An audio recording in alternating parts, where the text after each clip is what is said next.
नमस्कार आणि आपण पाहत आहात लोकहित लाईव्ह न्यूज चॅनल, आवाज सर्वसामान्य जनतेचा। पुसदमध्ये राष्ट्रवादी अजित पवार गटाच्या नगराध्यक्षपदाच्या उमेदवार सौ मोहिनी इंद्रनील नाईक यांचा दणदणीत विजय। नाईक घराण्याचा बालेकिल्ला कायम।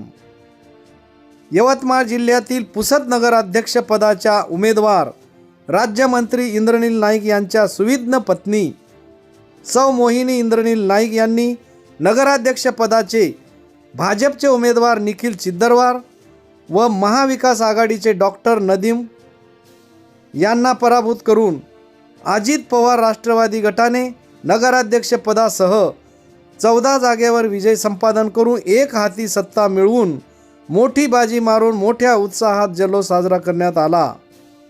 पुसद नगर परिषदमध्ये 15 प्रभागामध्ये 30 नगरसेवक पदासाठी निवडणूक प्रक्रिया पार पडली असून यामध्ये नगराध्यक्ष पदासाठी राष्ट्रवादी अजित पवार गटाच्या सौ मोहिनीताई इंद्रनील नाईक यांनी मोठा विजय संपादन करून 14 जागेवर विजय संपादन केला आहे, तर भाजपने 5 जागेवर व महाविकास आघाडीने काँग्रेसच्या 6 जागा तर शरद पवार गटाच्या 3 जागेवर विजय संपादन केला।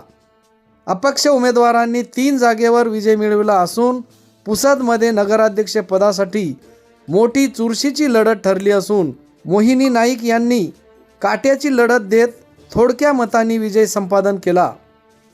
लोकहित लाईव्ह न्यूजसाठी विजय कदम, उमरखेड।